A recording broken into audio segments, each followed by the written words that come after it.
Ladies and gentlemen, welcome to another edition of your favorite midday NFL news show on the internet, fourth and forever, a Roundtable Sports production, real coverage from real fans. Boys, I got to tell you, and a piece of advice, all right? If you ever move out of state and you switch your license plate over to the state that you have moved to, for the love of God, make sure you return your plate to the previous state, or otherwise you will be going through a nightmare situation, my friend. I have spent hours on the phone with my former Department of Motor Vehicles, hours on the phone with insurance companies to finally get it all said and done. But learn from me. Learn from me, folks. Return the damn tag if you move out of state. All right? A life lesson for all of you watching. Richie, how you doing, man? Talk to me. I'm feeling great. Sorry to hear that you're going through those issues. No, dude, it's good. I felt like a deadbeat for a second because, you know, like I got a letter being like, your license is suspended. I'm like, the hell did I do? And so I go ahead and I drive like a grandpa. What do you mean? But it's all those hot takes, man. It's the hot takes. Man. Listen, they're trying to silence me. I felt like a deadbeat for a second, but have no fear. Your boy is no longer riding dirty. All right. Wow. I'm a legal driver now. Me riding dirty. You see me rolling. I'm a legal driver again, baby. You know what I mean? And I'm back on fourth and forever. Thank you to Joseph Dion. Thank you to Colby for holding it down for me while I was in Jersey. It feels good to be back on the show. Feels good to have Dan not having his license revoked. Good to see TD feeling better. We missed you last night on the AFC East Roundtable, but we're all good to go because this is the final week of preseason ball. We got trades happening. My Jets made not one trade, but two trades yesterday that I'm sure we're going to have to talk about. We have more trades coming. See, TD, why you go like that? See what I mean? Every time I bring up the Jets, he's scared about what's coming. What up, TD? How you feeling, my man? Why don't you talk? Why don't you take the floor? Tell us how you're feeling. I'm feeling better, man. I'm feeling better. I'm happy to be back. I'm happy to, be feeling better. Listen, man, there's a lot happening in the NFL. The desperate teams making a few trades right now. But let's get into it, man. Fourth and forever, we here. Let's get into it indeed. Now, so the main story is earlier this morning, we heard from Tom Pelissero that maybe all of these trade rumors with Terry McLaurin and Micah Parsons are not just a storyline and fireworks could be incoming. Like perhaps some of these guys genuinely could be on the move. That is probably where we're going to be dedicating the majority of this episode to today. But we did have some breaking news that came in, a scare for Ravens fans. Sounds like that our good friend Lamar Jackson was escorted off the practice field yesterday. He is not practicing today as well. It sounds like that he's going to be okay. That's per the Baltimore Ravens front office and coaching staff, training staff, what have you. It sounds like an offensive lineman ended up stepping on his foot during practice. Now, my question is, do we buy that he is okay? Because obviously, as a Bills fan, I'm looking forward to week one. I'm glad that he is okay. But my biggest question is, I wonder if his mobility will be affected in the slightest. I suppose it's something for us to monitor. But let's get some comments from the homies. PD, what do you got? Hey, what was it again? What's the official injury? They said that he was okay, but he's still not practicing. He was escorted off of the field yesterday with trainers. It sounds like someone stepped on his foot. Okay. All right. Listen, man, based off of what also came out is that he's fine. He'll be just fine. A lot of speculation going on that it could be serious, but all we can do is take them by what they say. And they say that he should be fine. At the end of the day, that's the scariest thing for a Baltimore Raven fan. So if I'm Baltimore, yeah, man, I mean, let him chill for a few days, make sure whatever little tweak he got, it's 100% gone. What does Lamar Jackson have to prove? Does he got to get out there and get his chemistry right and all this and that? Man, there's certain quarterbacks at the end of the day, they ready to roll out. So go ahead and back up some experience and let Lamar Jackson chill for a week. And next week he'll be back to practice, getting ready for the week 1 game plan and go from there. But right now he tweaks something, let him chill. It's that simple. You can't risk it. It's only a handful of quarterbacks you got to do that with in the league. Lamar, Josh Allen, Patrick Mahomes, guys like that. Yeah, man, you don't have anything to prove. And so what do you got on that, Richie? And should Ravens fans be concerned? Are we buying that he is fine? I mean, yeah, they should be concerned. Anytime your quarterback is missing practice at this stage entering the season, there's times to be concerned. I mean, that's not what you want to see. You know, if Lamar Jackson's hurt, that's kiss the Ravens goodbye, just like any other team if their quarterback goes down. And I feel like if it was serious, we would know by now. But, you know, I would not hit the panic button until you get the official diagnosis. Is there an official diagnosis, or they're kind of... I know Ravens fans are all holding their breath right now, waiting for the news to find out what it exactly is. Diagnosis. We just heard that somebody stepped on his foot and he's fine, quote unquote. To make Ravens fans feel a little bit better, that's exactly what happened to Justin Fields. He had a dislocated toe from that, and he was back at practice in 3 days. If that's what it is, then he should be good. But I don't know if it's the same exact situation. Stepping on his foot could mean a bruise. It could mean a dislocated toe. It could mean a fracture, but you never know. You never, ever know. We will see indeed. So we have an update on the Micah Parsons situation. And I got to tell you what, man, I have seen a lot of Bills fans screenshot some tweet that said, oh my God, we saw Micah Parsons at the Buffalo airport. That is a long overdue joke and meme that has been in this community for quite some time, folks. He's still under contract for the Dallas Cowboys. Like, he cannot be visiting the other teams out in the NFL while he's under contract. I can promise you that was a meme. It's not true.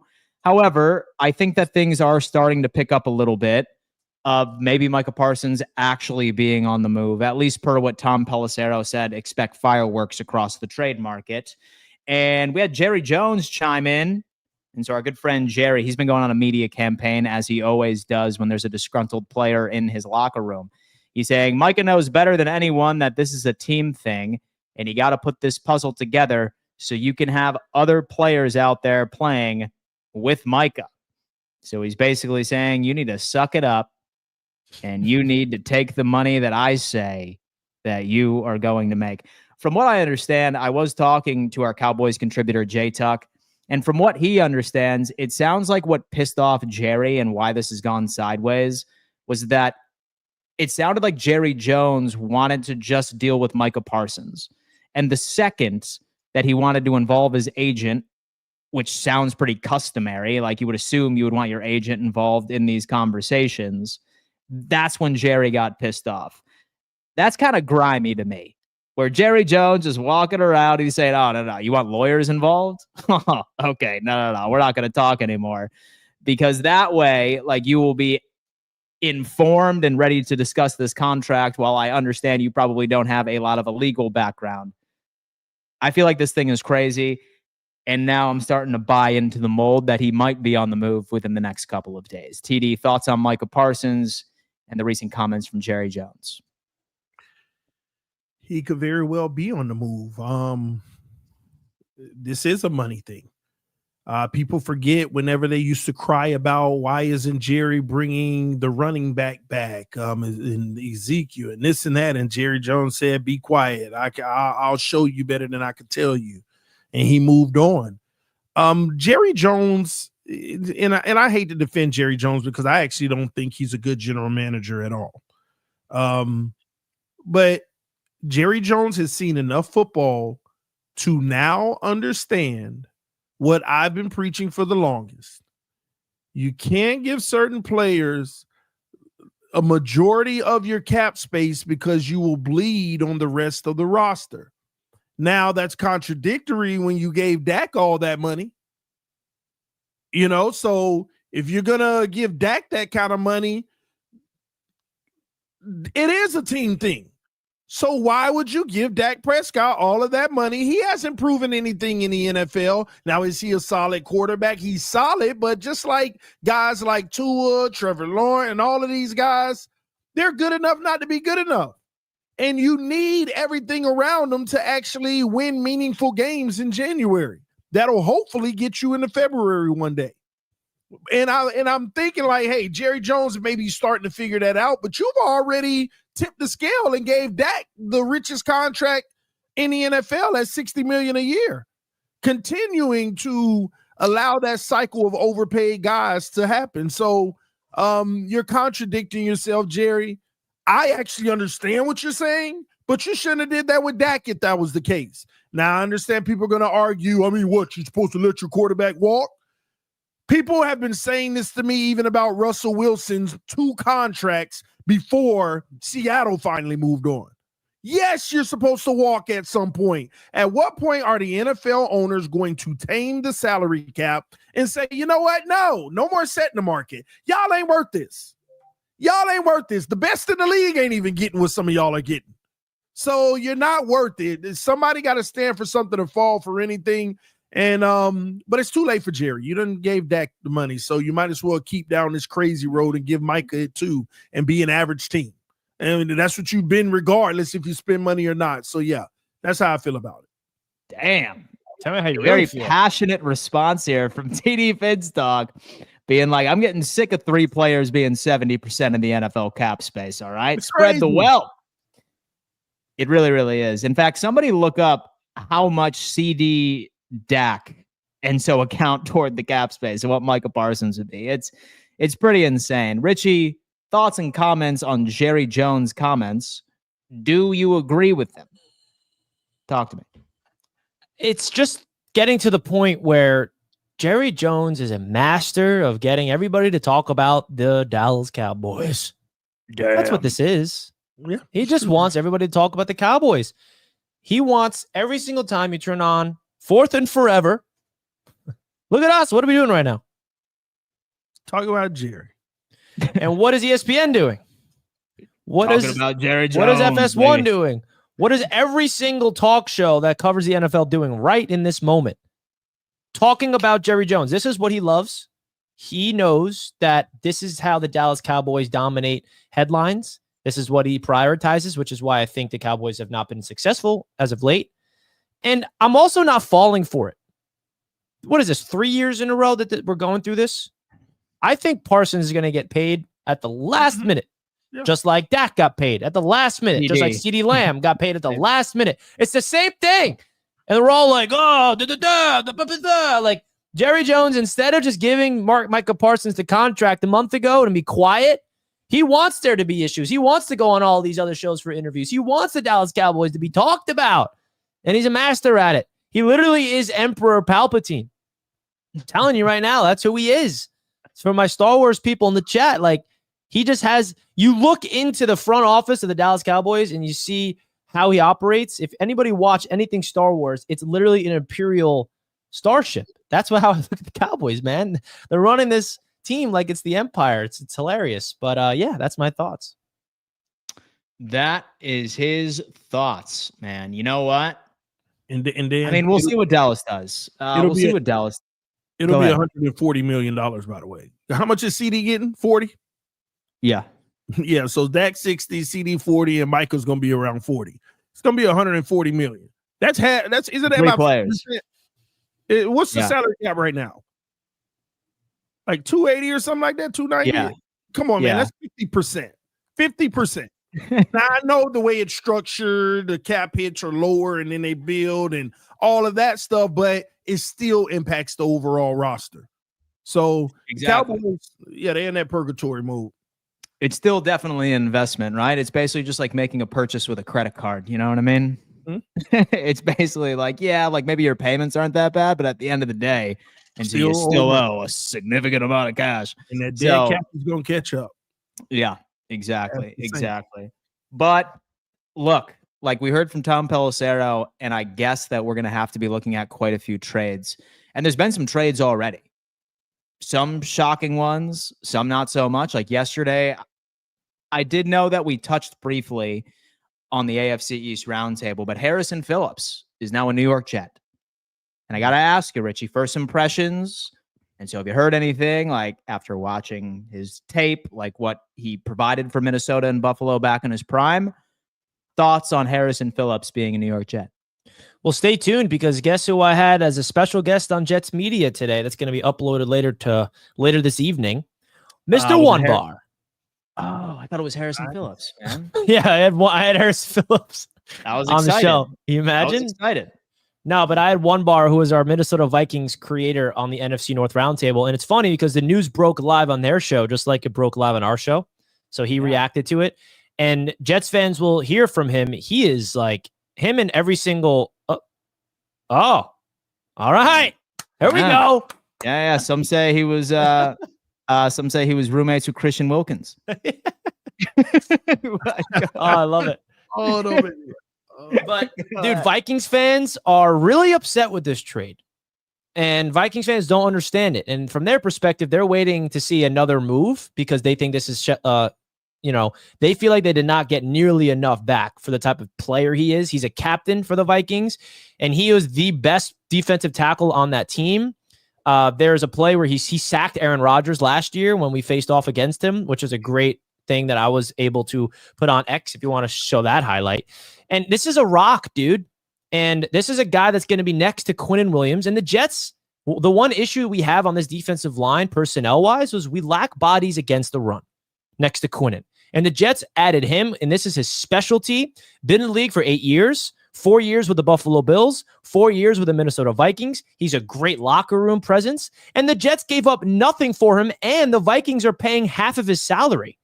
So this is just a great move from the New York Jets. Darren Muji and Aaron Glenn, they looked at the tape of this Jets defensive line. They're like, this defensive line does not have the capability of stopping the run.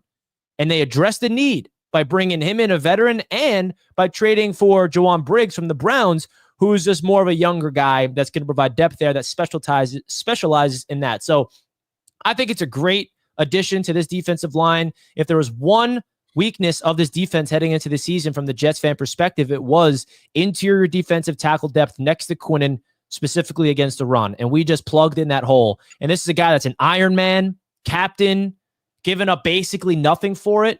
The Jets just plugged in a hole right before the season starts, which is definitely something you want to see. Some big news. Some big news for the boys over at the New York Jets. We did hear about a little scuffle that happened at Miami Dolphins. What was your thoughts of the trade, though, TD? I got to hear TD's thoughts. He wasn't there last night when it happened. Dan trying to move forward because he know I'm about to destroy y'all. No. But this is an excellent move for the New York Jets, actually. Harrison Phillips, this is what people need to understand because I follow Minnesota. I've been watching every game of theirs. And he actually wasn't a fit in Brian Flores' system. He wasn't. That's what this is here. This is why they were able to go ahead and move on from him. He has talent. He's a great addition for what the Jets are probably trying to do. He can really stuff the middle. But remember, Brian Flores needs quicker guys that can back out of that and maybe cover in the middle of the field as well. Like Brian Flores doesn't mind an undersized D line to get the job done. And that wasn't the system for him. And you can even look at his because I checked it out yesterday. You can even look at his career in the league. I know a lot of people don't go off of PFF, but you can look at it. He actually was really solid in Buffalo.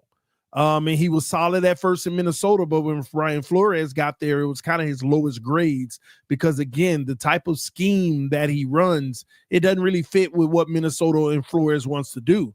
But I think it's going to fit perfectly for what the Jets want to do, paired with Quinnen. So I think this is a huge addition. This is a win for both teams because obviously Minnesota, again, a guy that they really didn't need like people think, okay? And put it on Brian Flores. He's going to have a better addition, obviously, for that position that fans just don't realize yet, but they'll find out. But the Jets, they get a W on this one.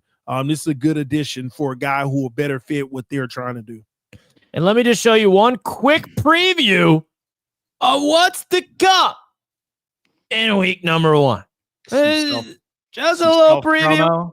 Some self-promo here. No, not a self-promo. Because that's sold out, Dan Mitchell. Sold out. Okay. Oh, dude, look at that, man. This is what we're expecting. A Harrison Phillips sack on Aaron Rodgers. Woo, baby. Yeah. Sack that old man. Sack So, that old man. I remember this play. I was during my live watch party. The Jets were trying to come back. We're down by 10 points in the fourth quarter. I'm like, come on, Aaron. He gets sacked, and I was pissed off. And now, full circle moment. He's a Jet. In that play, believe it or not, it tells you a lot about Harrison. The play started out using his hands to make sure the offensive lineman couldn't make contact with him, use his speed to get around the edge, put his arms up to make sure he closed the passing lanes. And when Aaron Rodgers pulled it down, went after it. Just look step by step. The first thing is the hands. You see the hands pushed out, get off. He slaps the hands down. He gets around, puts the arms up a little bit right there. And then when Aaron pulled it, go get him. That's like everything textbook on a pass rush, all technique right there. That's some good stuff. And he's a run stuffer. And he's a run stuffer, ladies and gentlemen. He's a run stuffer. Now, one thing I would like to say, I'm going to go ahead and remove this and put this bad boy up right now. Another player that has been discussed ad nauseum, Terry McLaurin, right? And many people are wondering, is he genuinely on the move? Some Commanders fans and some talking heads have been suggesting that Washington looked pretty damn good against the Bengals this past weekend in just their exclusive drive. 4 plays, all on the ground. And this is the proposed contract. They are asking for 3 years, $82 million, $50 million guaranteed, an average salary of $27.5. I'm not particularly sure where this ranks amongst the majority of the wide receivers in the league. I know it's nowhere near the top, but I do think it is a significant increase to the 17th overall highest paid wide receiver in the league. I've heard rumors that maybe the Steelers are interested, which could be interesting as well, like giving Terry McLaurin and DK Metcalf for Aaron Rodgers. I think that's pretty solid if you ask me. But a multi-layered question. Number one, is Terry McLaurin really going to be traded? And number two, would the Washington Commanders be as scary as we think they're going to be in 2025 without him? Richie. Yeah, I mean, it's getting to a point where I just don't understand why Washington's not doing this. Like, you have a chance to win now with I don't want to say superstar quarterback yet because he has to prove it again, but an ascending quarterback that is on a rookie deal. This is where you pay the guy. This is where you want to spend the money, because when Jaden Daniels is due to get paid, which won't be for quite some time now, then that money kicks in. It's going to be hard to fill out the roster. Now is the time. You have an opportunity to go out there, win your division, very tough division, of course, and dare I say, make the Super Bowl. They were 1 game away last year, so that's not crazy to say. So I don't understand where Washington's stance is on this.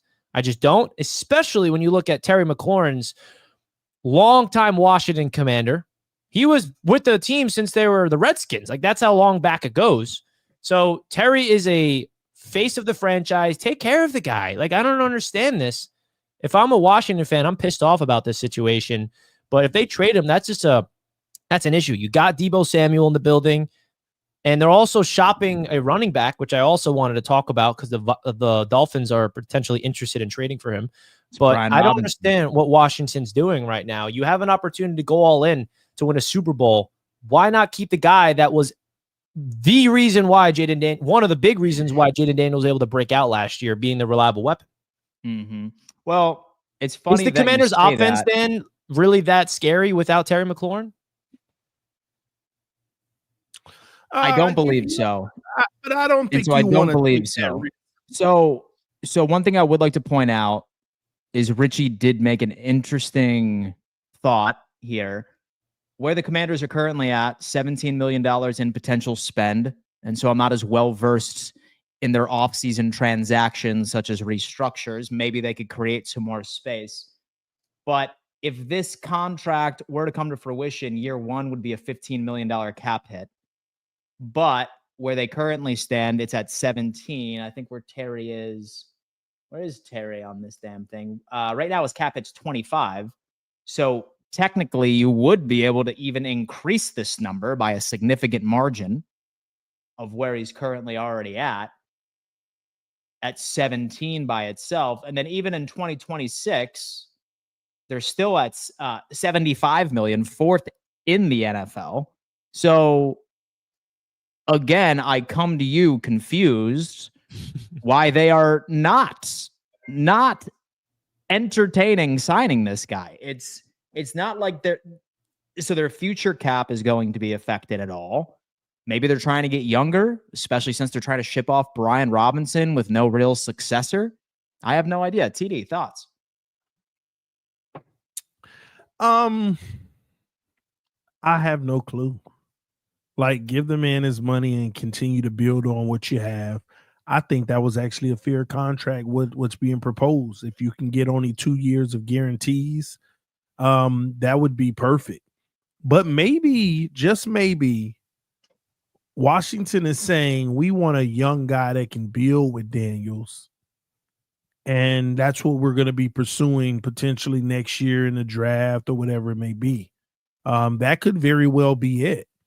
And they don't want him to be a part of their long-term plans because remember, this is an extension.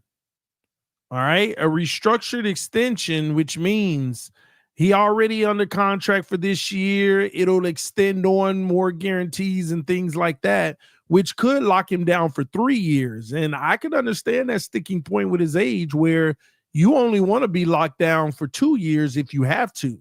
So maybe that's the dilemma right here. And maybe they are shopping him and saying, hey, can we get a young guy back? Can we get a younger guy back? And some capital maybe or something along those lines. You never know. Maybe he's just not a part of their long-term plan and they feel like they can do better without. Now, don't forget, they did make some upgrades. Maybe they feel Daniels would be just fine because they've upgraded the pass protection. So yeah. I don't know. We'll see. I don't know. It's something here. Dan, let's get to it. Oh, man, I thought we were going to do Bob right going forward. Man, oh, man. So Bob needs to be filled up, with water. So like that way, like he's not he's not as is it hollow? Does it get filled with water? Yeah. You're supposed to fill it with water or sand. So there's some weight to it. So he's not as much as soft ass softy and falls at first contact. You know what I mean?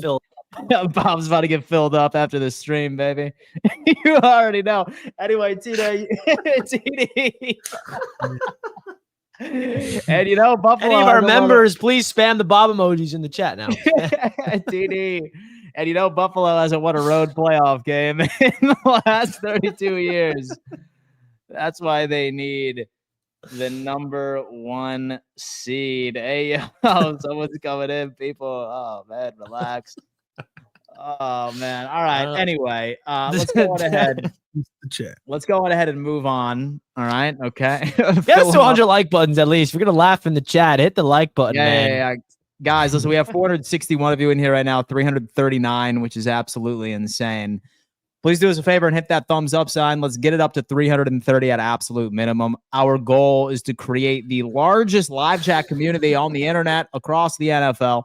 And we can do that together as long as everyone pulls their weight and makes it happen. I am glad I was able to make you guys laugh. All right. Look at that. All right. Oh, gosh. All right. So our good friend Colin Cowherd, right? He ended up releasing his power rankings for the 2025 season. I got to tell you what, it would not be Colin Cowherd unless he ended up throwing in an absolute wild card with the Seattle Seahawks being number 6. However, thoughts on this list? What would you change? I'm going to start off with TD on this one. TD, what would you change on this top 10 power rankings? Number 4 is crazy, too. Yeah. Oh, yeah. 4 is insane as well. I forgot about that. You know, oh, go ahead. No, go ahead. I actually like Colin's list here with the exception of maybe 2 things here, okay? 3 things. Number 1, and again, I'm not trying to attack this team. I'm like being honest. I know there's vested interest by me, but I'm being honest. The Bills are not number 2. This is like ridiculous. I would probably put them around 13 or 14 this year, but we'll see. You are absolutely nuts. But Ravens are just fine. You're crazy. Eagles and Ravens You're are just crazy. fine to me. Broncos, see, he's going off of the trajectory, and I love that because I believe the same thing with the Broncos. Bo Nix has a very high ceiling. I think the kid is a lot more skilled than people want to give him credit for, and they're looking at it as a potential fluke instead of looking at it as a potential where he's going to keep growing. So he's giving them the growth on this. I'm not mad at it. Chiefs at 5 is actually perfect because they have not been playing as well as they end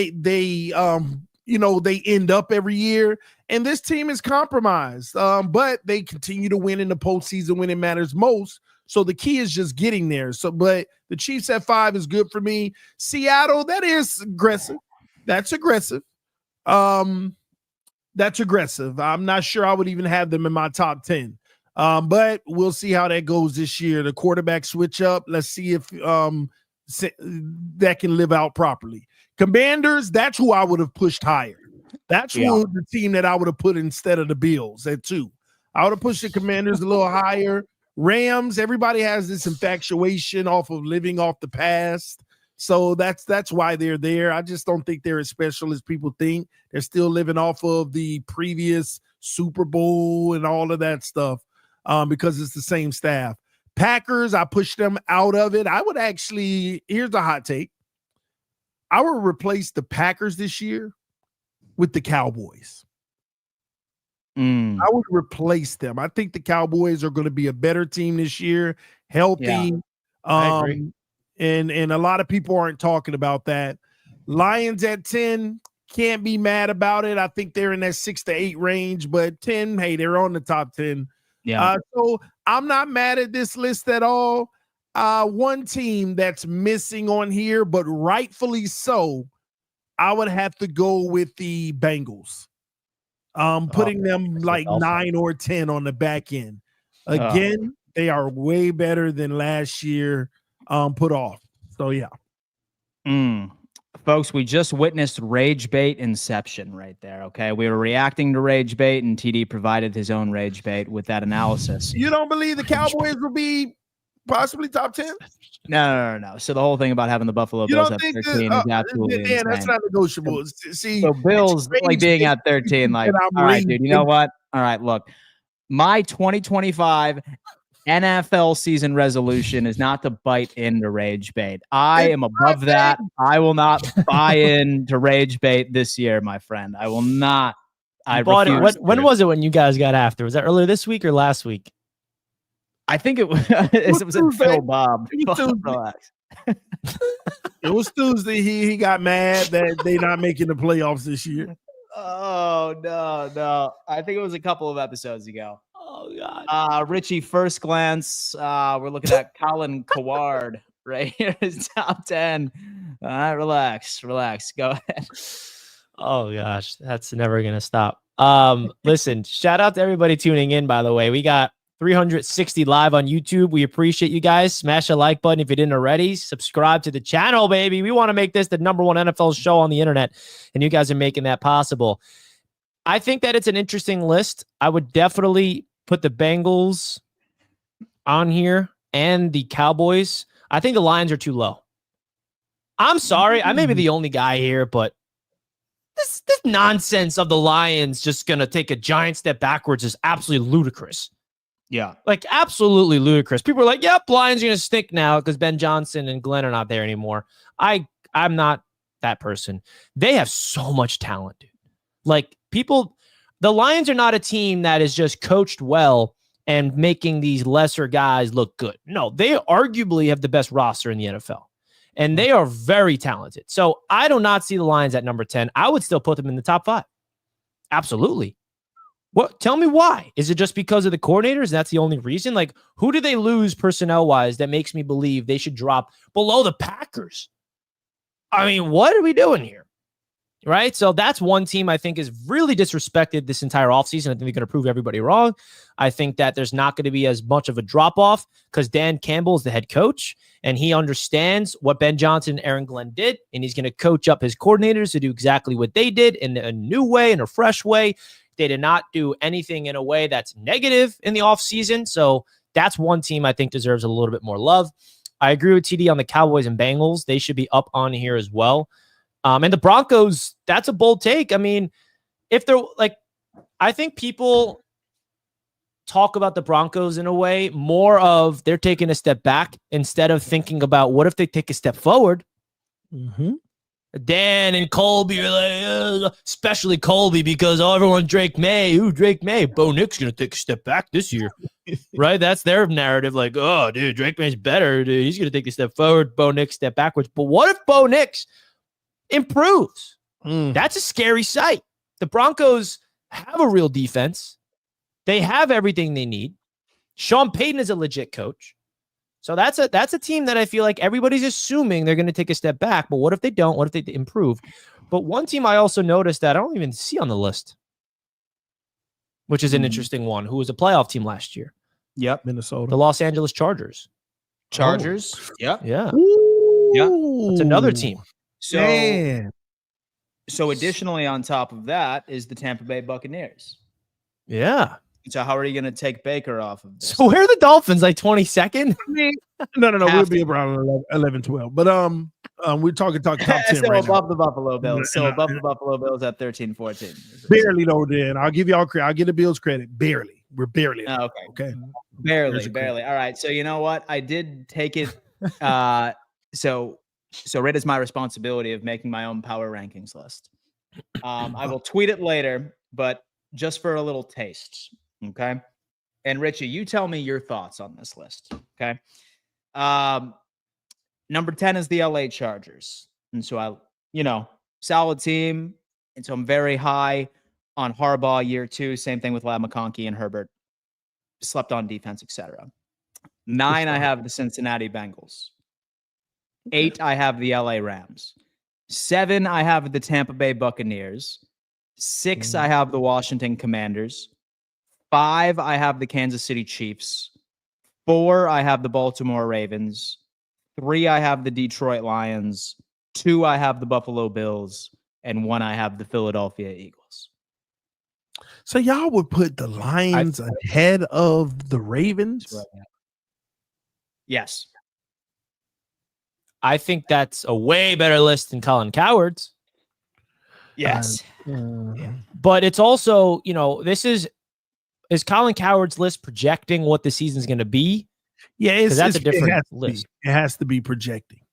Now, is this your projection of what it's going to be, or is this your rankings heading into the year? It's going into week 1. Yeah.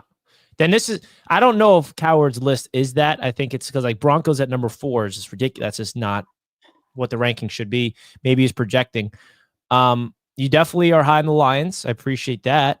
A lot of people have been poo-pooing them. Too high. Yeah. Too high. Who should be? The Ravens should be above them. Chiefs should be above They're them in your eyes. Behind the Chiefs and the Ravens, they can sit at 5.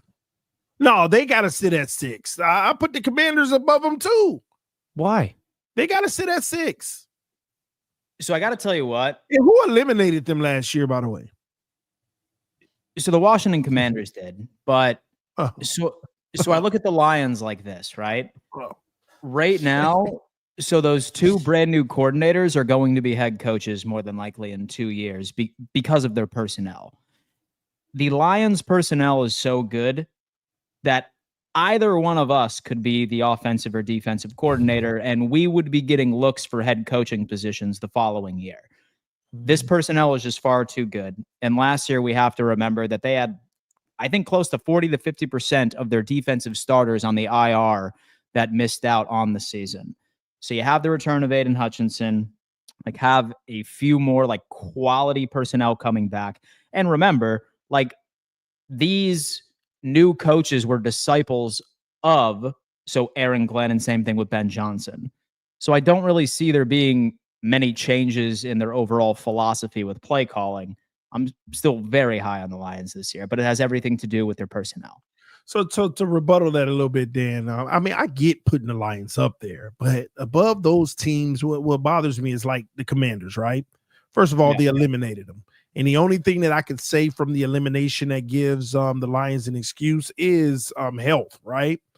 But at the same token, despite the health, Washington went out and got even better. they added some key additions and some key pieces.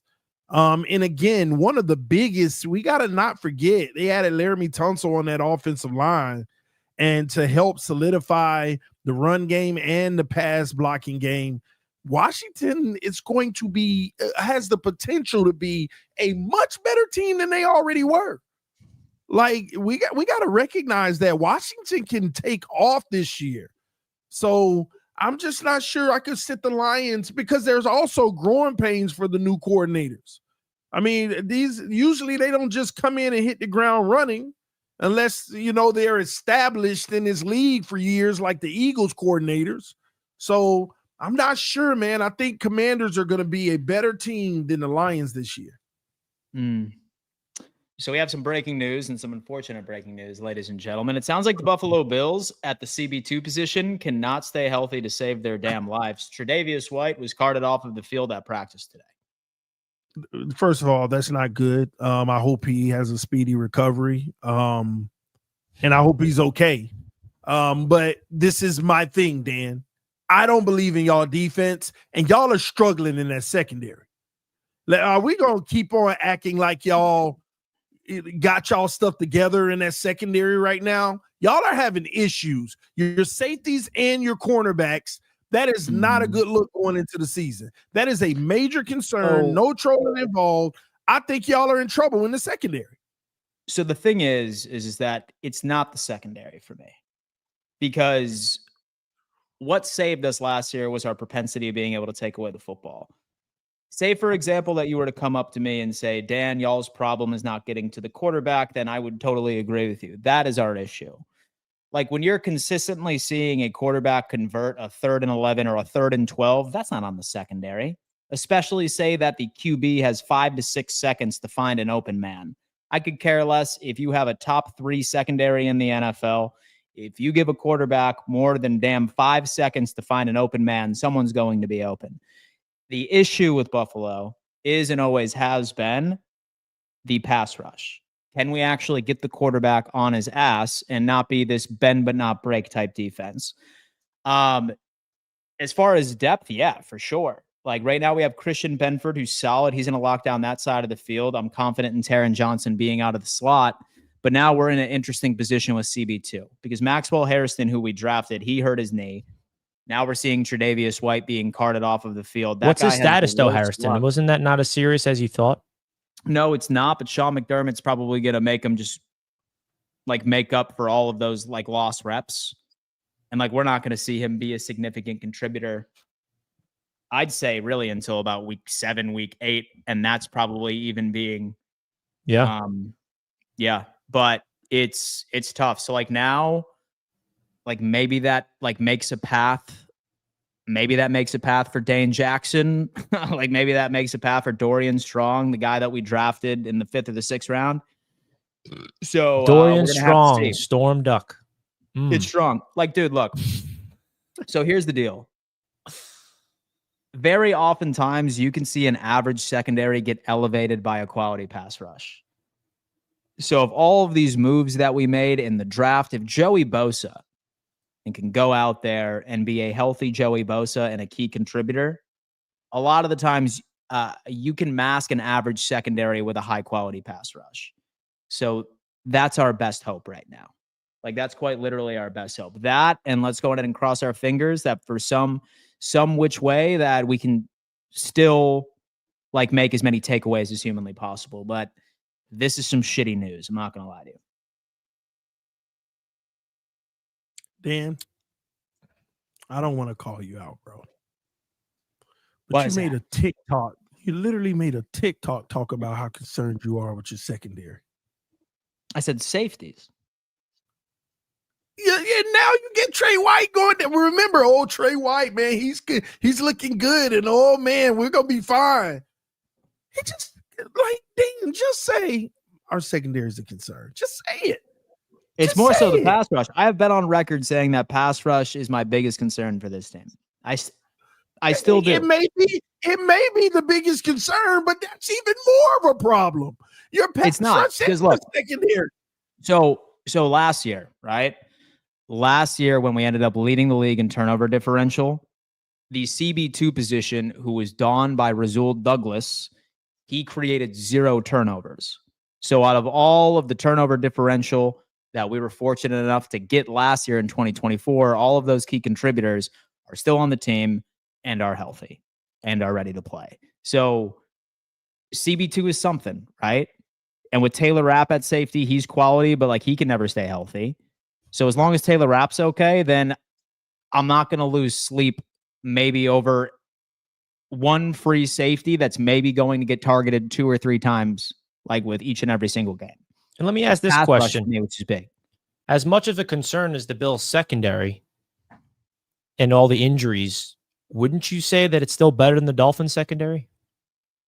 By and large. I don't think so. By and Richie. large. I actually Who don't are your think starting so. outside corners? See, Trey White leaving the field. Jack Jones out here making plays now. Jack Jones So, a bum. Yeah. Jack Jones is a bum. He better than what you guys have. He better than what you have. Okay. All And right. Nick So Fitzpatrick first off, is all right. better than So your first Eagles off, combined. all right. And our Benford pass would rush- automatically Benford would automatically be the best corner you had on the Miami Dolphins. Same thing with Taron Johnson. He would be the best slot corner you have on that roster almost immediately. Like we're talking like a top 10 boundary corners on the Buffalo Bills and a top 3 slot corners on the Buffalo Bills. So I realize save that for a second, okay? The Dolphins overall have a better defense than Buffalo. We have a better day. And you could go off and say, no, you don't. Y'all said this last year and we were ranked higher than y'all last year. Our defense, see, you're forgetting we have an amazing pass rush now. We have weapons all up and down the D-line. I mean, you got Phillips, Chubb, Chop, Kenneth Grant, Zach Sealer, and others that are making huge plays. Our linebackers are getting better. And so, man, it's not even. And they all average 5 games a season, by the way. Yeah, exactly. You're gonna go off. And they all average 5 games a season, by the way. When they're healthy, Dan Mitchell, we got a better defense. Okay, when they're healthy, the defense is better, and they are healthy right now. So we're not gonna go off of but they're gonna get hurt. Stop that. Yeah, but the Miami Dolphins defense is just a bunch of retirement home Matthew Judon, like. Okay, Bradley Chubb. He got unks, man. He got unks out there. You got Chop Robinson, all right. You got a young stud. I'll give you that. But Richie, he's the 4th pass rusher, and he's practicing well. He's already out there making plays. He's the 4th pass rusher. So what's wrong with us going to get him? There's nothing wrong with it. Okay, that's a good piece right now. It's just. Like when the Dolphins signed Matthew Judon, it's just so the stage of the Miami Dolphins is so obvious where like anybody that's just old, they put a Band-Aid over something. That's more depth, right? That's one of your strengths. You're adding something to a strength. Yeah. But I don't know, man. We shall see. I still think that the Buffalo Bills secondary, their issues, what I have confidence in, not that I have confidence in the Bills, but if I was a Bills fan, I would have confidence in the coaching staff to get the best out of the younger guys that's going to fill in. Right? That's what good coaches do. So one thing I'll always say, like Sean McDermott definitely deserves some flack for some head coaching decisions that he has made in his tenure in Buffalo. One thing that I never sleep on Sean McDermott is his ability to get the most out of anybody in the secondary. Yes, I'm fine by you saying that it's our pass rush, which has always been a circulating issue, but that's Sean McDermott's bread and butter. He is a genius when it comes into secondary and linebacker play. Like he is. We covered for you week 2, though, Dan. It doesn't particularly matter like who CB2 is. Like we already have a guy like right on the roster, Dane Jackson, who has performed very well when his number was called under the Sean McDermott system. Like we have guys that fit. So no, I'm not upset. It's less than ideal. And so I would have preferred Trey. Hell, I would have preferred Maxwell Harrison out there, but that's just, I suppose, it's the hand that we were dealt as Bills fans, right? But we got to get to the Patreon calls because they're biting at the bit. Yeah, you're right. Welcome in the Patreon, guys. Come on. All right. DF Forever's up first. He's sitting here waiting to attack TD. DF, you're live. TD, what is your combined rating for your current cornerbacks that you have on that team? And then I'll tell you ours. And that's not including Trey White, and that's not including Maxwell Harrison. on a scale of 1 to 10? Yeah. And we're just talking about boundary and slot or entire PTF numbers, roughly PTF numbers. What are your roughly PTF numbers for your cornerbacks, your starting cornerbacks this year? I would probably say never mind, doesn't matter because 6.5. Basically Benford's PTF is just about higher than your two cornerbacks combined. So don't even give me how good your cornerbacks are. PFF. Number 2, I'd love to know how you can lose all these players in the offseason and think you've plugged all these holes with old farts. Because we lose Javon Holland. We bring in a better safety in Micah Fitzpatrick. So that's an upgrade. Okay. We lose Teron Armstead, who's a Hall of Famer, but he was getting older, playing injured all the time. And we go with our second-round pick, who's been playing excellent and mauling in camp. We also upgrade the right guard. Players that you think are going to win, but they're not. You're going on players that you think that are be good, but you have no clue because they haven't played one NFL regular season game yet. So you're going on that, right? That's your assumption. Richie, don't worry. We'll beat those bums for you, but just do me a favor. Beat them too. Yes, I'm out. We got you. Thank we you, got Brian. you, DF. Appreciate and we'll be it. beating you, by the way, week 2. Folks, listen, say, for example, that you want to be a part of this Patreon call-in segment. Certainly go check out our Patreon, guys. It gives you access to call into every single Roundtable show. That's this one. That's AFC East. That's all across the network. Statement / a question. We treat it like a radio show where you're in here for 20 to 30 seconds and we hear you out. It's been cool to see the Patreon members call into the divisional shows. Like the AFC South had one. It's cool. A lot of other divisions. It's cool to see that. So Patreon is going to be massive this year to get everybody chiming in. Let's get to our next one. Mr. Lino himself is up next. What up, Lino? Lino. All right, what's going on, fellas? You know what I'm saying? What's up, I gotta say one. I'm kind of mad. I'm kind of mad right now, and it ain't that TD. Whatever he says, go through one there and go out the other. Yeah. But I'm kind of mad that the Jets picked up Harrison. Yeah, I mean, he really is a good player, man. I remember when he played for the Bills, man. He was super good, man. So why don't you give me your scouting report on him? He's a good run stopper. He's a good run stopper, and I think that's what y'all needed. Yeah, I mean, like whenever y'all played against the Bills, I noticed that we were easily able to, get through the middle on y'all. Yeah, as far as running the ball, so that could come in handy. You know what I mean? So yeah, I mean that's very interesting to watch. You know what I mean? Secondly, Dan, you know what I mean? Don't let these dudes rattle you. You know what I mean? If you want to say the Bills going 15-2, it's not 100% out the realm. It's not 100% out the realm. Us going, even if we go 14 or 13 wins, we're doing something that the Jets and Miami combined can't do. So I'm not worrying about that. 2, TD, stop talking about the Bills. One thing I realize is about you and all your Miami fans, y'all are jealous that y'all not in the position that we're in. Y'all think because y'all got a better talent on your team, y'all wish y'all could be like us. Y'all would never be like us. You got Chris Greer as your GM. Y'all would never, ever be like us. Let's point that out. You can point out, you got a better defense. Cool, I don't mind that. One thing I realize is your better defense can't beat us at all. We run all over y'all. We destroy y'all. We make y'all look silly. And at the end of the year, you say the same thing every year. I wish I could go back and put him on loop because everything he said the same thing every year. It's like Groundhog's Day. It's like Groundhog's Day. I mean, I just have one question. You can put him. Can I just ask you one question? This is what I keep trying to understand about Bills fans. Okay? We're not scared of you. Before you say that, I know you're not. But why do y'all get offended when I give y'all a compliment? We don't get offended. You See, here's the thing about I said you were going to win 9 games this year. That is a compliment. 9 games. That's not a compliment. That's a sign of regression, TD. Can I say this? Can I say this? Can I at least say this? Because one thing I don't like what you and Richie does is y'all do this thing like, man, Bills fans are all in their feelings. we have to respond to y'all. Y'all can't just say something and not have us at least respond and tell you, hey, this is where your points are not valid at.